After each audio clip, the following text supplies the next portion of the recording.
요즘 제일 부흥하는 성도가 가나안 성도라고 그럽니다. 가나안을 거꾸로 말하면 안나가란 뜻입니다. 안나가 성도들을 바르게 다르게 표현하면 가나안 성도라고 그럽니다. 한국교회 큰 문제가 이 가나안 성도가 많아지는 겁니다. 어느 통계를 보니까 100만 명 정도의 가나안 성도가 주일마다 방황하고 있다라는 통계가 나왔습니다. 예수는 믿는데 구원은 받은 것 같은데 교회는 나가기 싫다. 이 가나안 성도예요. 목사에게 실망하고 교회 성도에게 실망하고 교회에게 실망하고 이렇게 안 나가는 성도가 많습니다. 하긴 저도 이렇게 뉴스 이런 걸 보고 이게 이단들인데 다 목사로 나오니까 어떻게 저게 목사인가 싶을 때 보면 저도 목사 아니라면 가나안 성도가 될 뻔했을 것 같아요. 오늘 본문은 예수님 시대의 가나안 성도의 이야기입니다. 문제를 가지고 왔는데 교회에서 해결을 못 해줬어요. 실망을 합니다.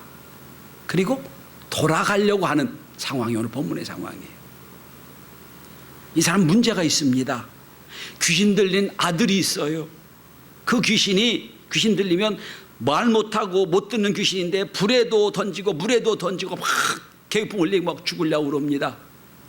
너무 불쌍하니까 아이를 데리고 예수님 교회에 왔는데 못 고쳤어요.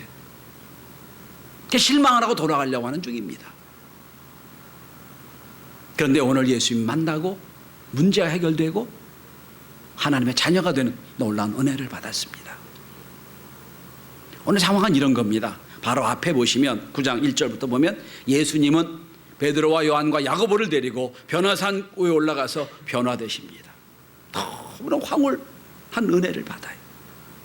너무 예수님이 변화산에 올라가 변화되는 걸 보고 베드로가 황홀을 경험하며 이렇게 말합니다. 예수님 여기서 삽시다. 산 아래 내려가지 맙시다 정도까지 해요. 너무 자기가 무슨 얘기인지 몰라요. 그런 황홀경을 경험하고 있는데 산 위에서는 산 아래에서 난리가 났어요. 남은 9명의 제자들이 귀신 들린 아이를 고치라고 애를 써도 안 되는 거예요. 실망을 하고 떠나려고 하는데 예수님이 오시는 거예요. 여러분, 오늘 우리들이 여러 가지 갖고 있는 갈등과 문제들이 있어요. 이거 해결하려고 교회 왔는데 해결 못할 때가 많아요. 이 문제 갖고 왔는데 관계없이 나 문제와 관계없이 방황하다가 가나안 교인 될 수도 있다는 거예요. 저는 오늘 본문을 통하여 실망한 가나안 교인이 어떻게 예수님의 자녀가 되고 문제 해결받지 못해 실망했던 이 사람이 문제 해결받아 하나님의 놀라운 역사하심과 은혜를 경험했는지, 이 말씀을 통하여 오늘 함께 우리가 은혜를 나누고 다시 한번 믿음의 회복과 은혜를 이루는 귀한 시간이 될 수 있기를 바랍니다. 아멘. 오늘 실망과 어려움을 경험한 이 사람이 어떻게 회복이 되고 또 문제를 해결됐는지, 첫째, 가장 중요한 문제는 오늘 문제 해결된 첫 번째 비결은 이 아버지가 그 아들을 예수께 데리고 왔기 때문입니다. 가장 중요한 일은 예수께 데리고 와야 됩니다. 자, 오늘 지금 예수님이 안 계실 때에 자기 귀신들의 아이를 예수님이 교회의 공동체에 데리고 왔어요. 지금 이 공동체 속에 있어요. 공동체 속에 왔지만 예수님 만난 건 아니에요. 그래서 오늘 그 무리 속에 있는 아들을 놓고 예수님 말씀하십니다. 오늘 19절에 보면 내게로 데려와라. 오늘 본문의 제목이 그겁니다. 내게로 데리고 와라. 교회 속에 있다고 되는 게 아니에요. 예수님 만나야 되는 거예요. 만나 해결되는 거예요. 내게로 데려와라. 여러분, 사실 이 아버지는 어렵게 몸을 가누리지 못하는 이 귀신 아이를 데리고 왔을 거예요. 교회에 데리고 왔을 거예요. 데리고 왔는데 못 고쳤어요. 가려고 합니다. 실망해서. 한 번 실망하니까 예수에 대한 기대도 없어졌어요. 방황하고 가려고 하는데 예수님 말씀하십니다. 내게로 데려와라. 성도 여러분, 교회 다닌다고 예수님 만난 건 아닙니다. 예배 참석한다고 예수님 만난 거 아니에요. 내가 예수 어릴 때부터 신앙생활 아무리 교회생활 오래 하고 했어도 인격적으로 주님의 말씀이 믿어지지 않고 대면이 안 되는 한 만난 거 아닙니다. 내가 직분이 있어요. 내가 3년 되고 5년 되고 10년 20년 되니까 내가 집사가 되고 권사도 되고 장로도 되고 목사도 될 수가 있어요. 좀 인격적으로 만나지 않으면 언제든지 방황하고 가난한 교인 될 수 있다는 거예요.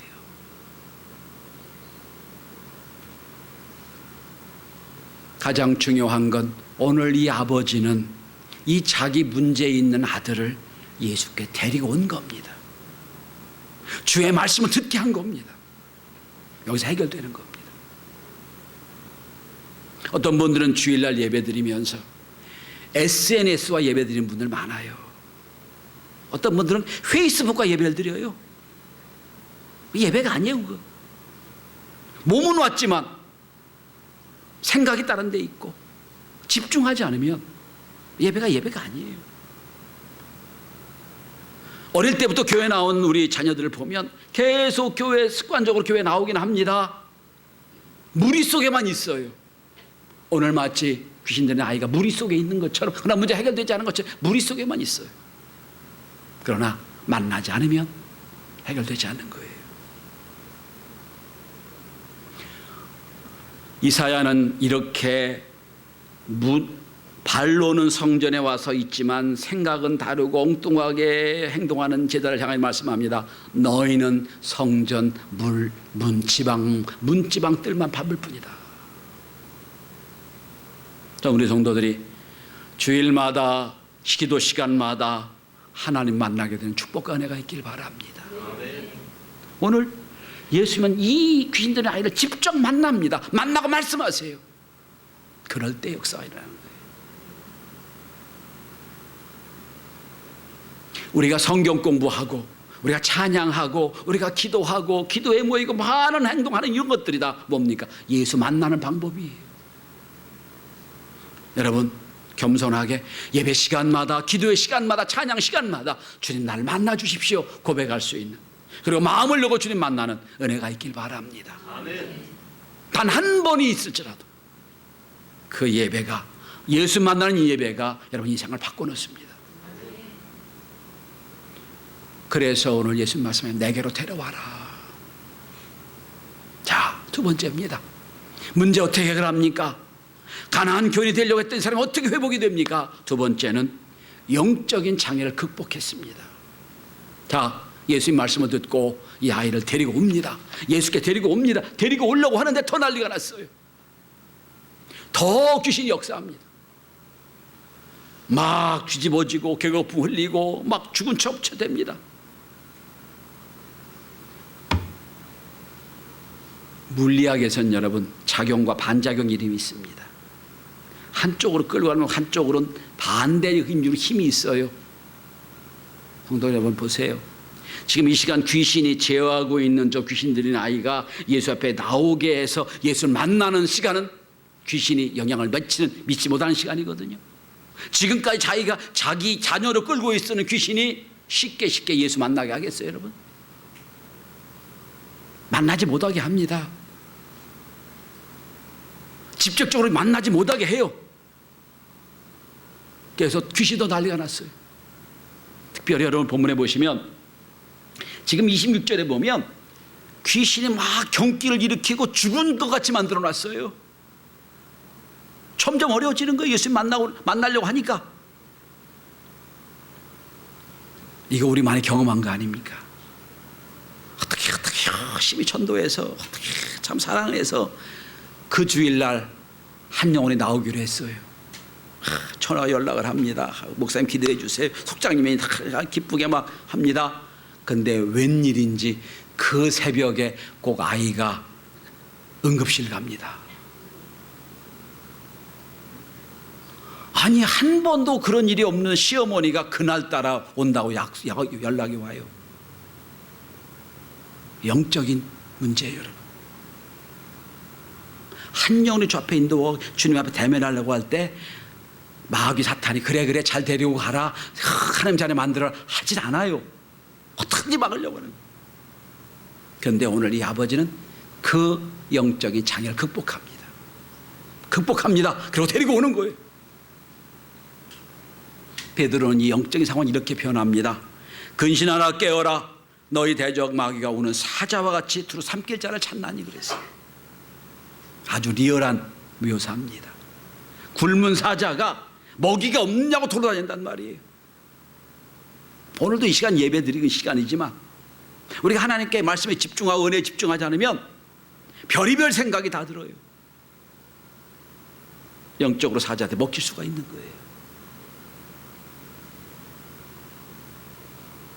예수님을 예수가 데리고 왔습니다. 세 번째입니다.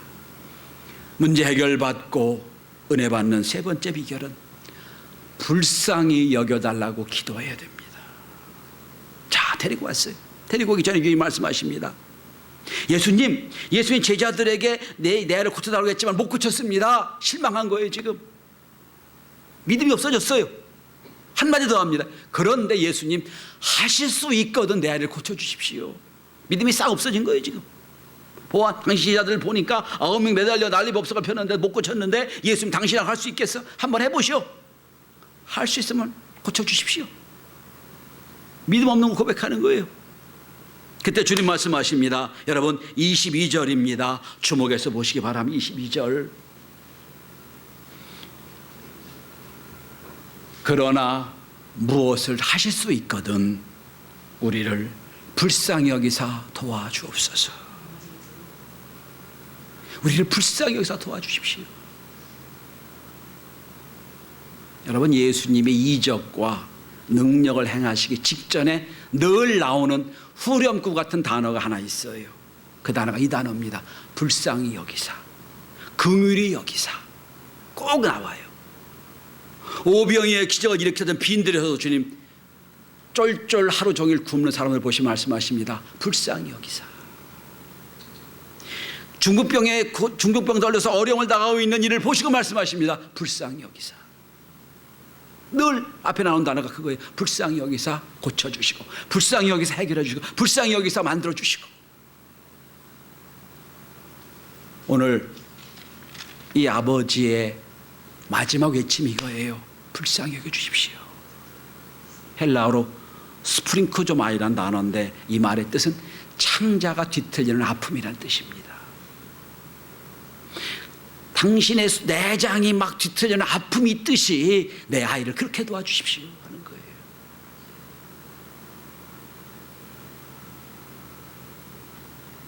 여러분 사실 이 마음이 예수님 마음이거든요. 근데 이 아버지는 벌써 예수님 마음을 알아요. 알고 말하면 예수님 불쌍히 해주십시오. 그래서 해결되는 거예요. 기도가 뭐예요? 내 자랑이 기도가 아니라 하나님 불쌍히 해주십시오. 내가 세상에 또 지고 왔습니다. 문제를 갖고 왔습니다. 내 힘으로는 안 됩니다. 어렵습니다. 그러니 불쌍히 해주십시오. 이게 기도거든요. 세리가 기도합니다. 난 이것도 하고 저것도 하고 저것도 했습니다. 그런데 가난한 여인이 주 앞에 기도합니다. 세리가 기도합니다. 주여 날 불쌍히 해주십시오. 이 차이예요 여러분. 바리새인의 기도가 세리의 차이는 그 차이예요. 예수님이 여러분 묘한 말씀을 하세요. 19절에 보시면 믿음이 없는 세대요라고 말씀하세요. 못 고치니까 보시고 예수 믿음이 없는 세대요 말씀하세요. 이 공동체 중에 믿음이 없다는 말씀이에요. 자, 믿음 없는 아버지는 그렇다 쳐요. 믿음 없는 아버지, 실망해서 가려고 했던 아버지는, 그런데 이 중에 믿음이 없어서 어려움을 당한 누구죠? 제자들이에요. 믿음이 없다는 거예요. 예수님은 불쌍히 여기는 마음이 있어 고쳐주시고 해결해 주셨는데 제자들은요 왜 해결하지 못했느냐? 이 마음이 없었어요. 불쌍히 마음이 없었단 말이에요. 그래서 해결 못하는 거예요.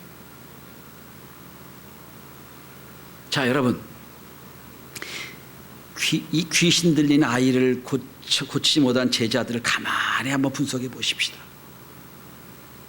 자, 지금 12명의 제자 중에 예수님은 베드로, 요한과 야고보 핵심 제자만 데리고 변화서 올라가 기도하신 거거든요. 남은 9명이 산아래에 있어요. 그러면 여러분이 9명이라면 마음이 어떻겠어요, 여러분?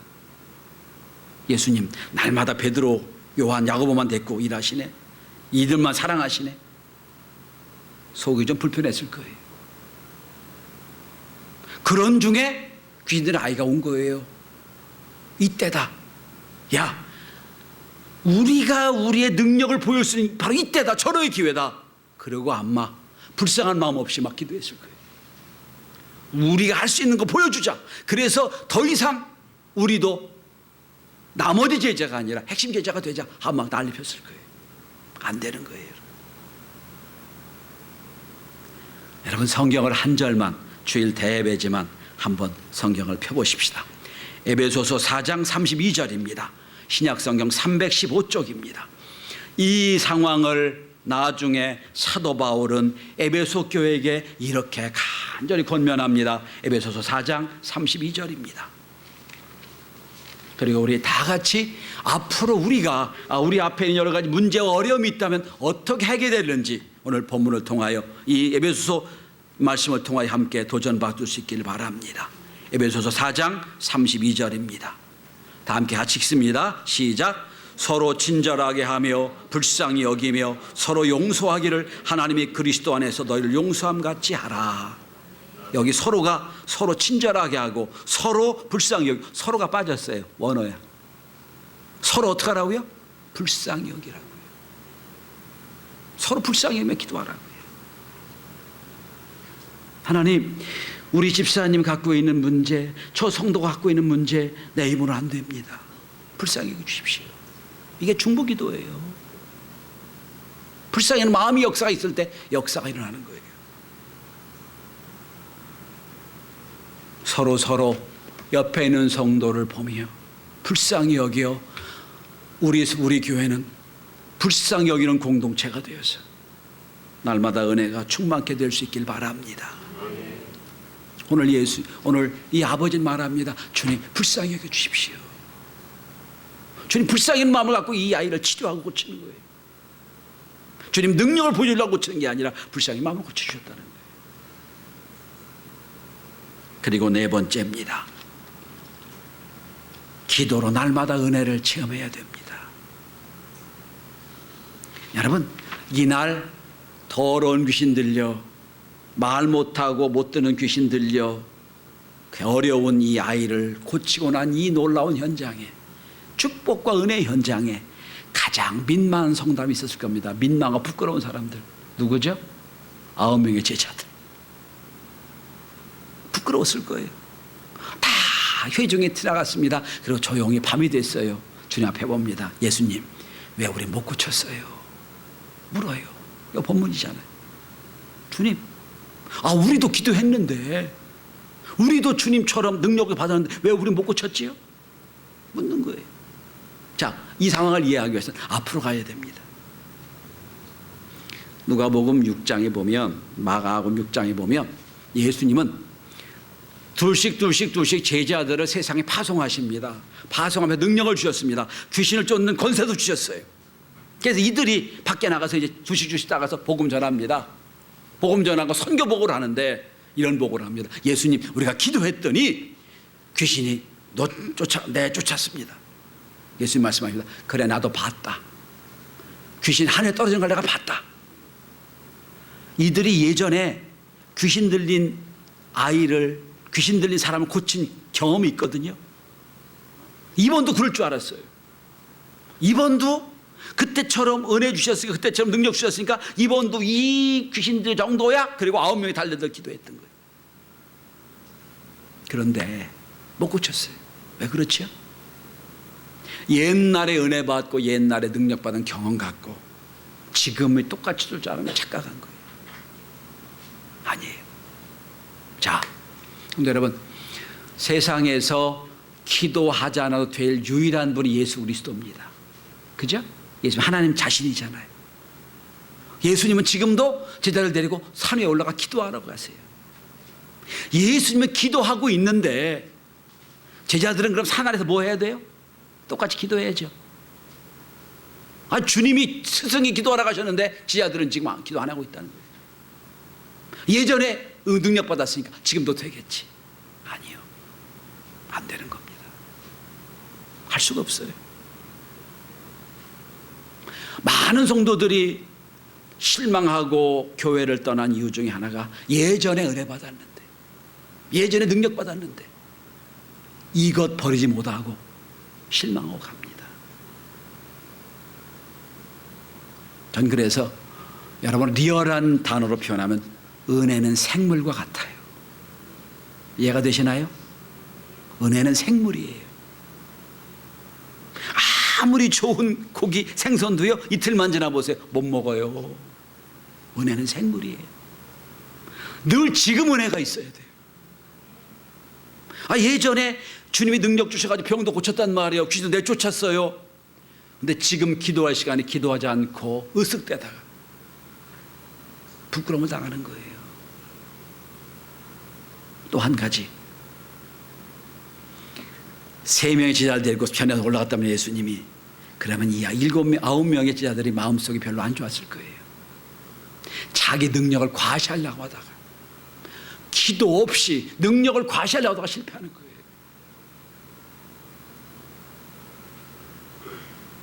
은혜는 날마다 새롭게 받으셔야 됩니다.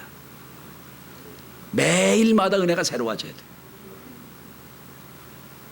저는 그래서 과거에 기도원에 은혜 받았던 것, 과거에 어디서 무슨 받았던 것 전 별로 안 좋아해요.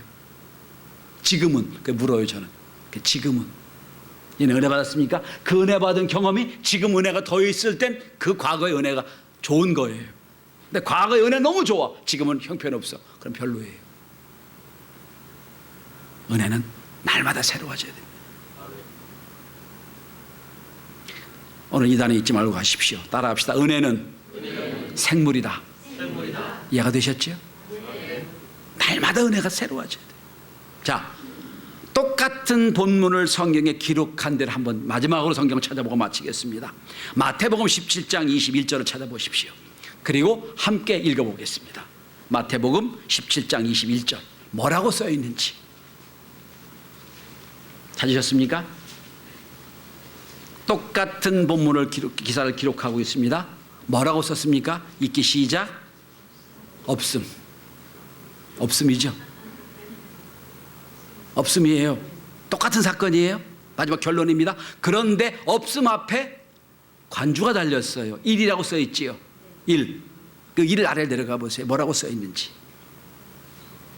어떤 사본의 21절 기도와 금식이 아니면 이런 유가 나가지 아니하느니라. 기도와 뭘 얘기합니까? 금식이에요. 기도와 금식. 다른 성경에는 오늘 마가복음은 기도만 얘기했지만 다른 성경에는 기도와 금식 같이 붙어 있다는 얘기예요. 금식이 뭡니까? 금식이 인간은 밥을 먹어야 사는데 밥을 안 먹고 하겠다는 거잖아요. 밥 먹어서 될 일이 아니라는 얘기잖아요. 내 능력으로 안 된다는 얘기잖아요. 이게 금식이에요. 기도의 가장 막강한 힘이 금식이에요. 이 문제는 내 힘으로 안 됩니다. 내가 밥을 100그릇 먹어도 안 되는 문제입니다. 그래서 하나님께 맡깁니다. 이게 금식이거든요. 자, 주님은 지금 산에 올라 기도하고 계시는데 우리는 산 아래에서 아무것도 안 하고 있어요. 기도하고 금식해야 되는데 안 하고 있단 말이에요. 그러고 뭐가 이룬다? 안 된다는 거예요. 기도와 금식은 연락할 수가 없다. 여러분, 찬찬히 여러분 주위를 한번 생각해 보십시오. 여러분 주위도 한두 명 이상은 가난한 교인이 있습니다. 매스컴 때문에 교회가 막 이상해지는 걸 보고 실망하고, 목사님이 뭐 좀 불편했다고 실망하고, 또 성도끼리 싸워서 실망하고, 나 예수 믿는데 안 나가겠다는 교인이 많아요. 그걸 어떻게 해야 됩니까? 기도와 금식으로 주 앞에 인도해야 됩니다. 이 아버지는 실망해서 가나안 교인 되려고 했습니다. 떠나려고 했어요. 주님 대면했습니다. 그리고 다시 한번 본문으로 들어가 보시기 바랍니다. 여러분 25절 주님이 이렇게 선언하십니다. 말 못하고 못 듣는 귀신아 내가 내게 명하노니 그 아이에게 나오고 다시 들어가지 말라. 성경 다시 한번 보세요. 귀신이 특징이 뭐죠? 말도 못하고 뭐예요? 못 들어요. 근데 못 듣는 귀신을 향해 주님 말씀하십니다. 들려요 안 들어요? 들었지요. 역사가 나타난 거예요. 여러분 결론을 맺습니다. 성도 여러분 주님 앞에 데리고 오십시오. 먼저 여러분 영혼이 여러분의 삶의 주 앞에 주님 만날 수 있기를 바랍니다. 여러 가지 믿음의 장애가 있어요. 극복하고 주 앞에 나오시길 바랍니다. 그리고 긍휼한 마음을 달라고 기도하십시오. 기도와 금식으로 새로운 역사를 이루는 우리 경신의 모든 교우가 되시기를 주의 이름으로 축원합니다. 기도합니다.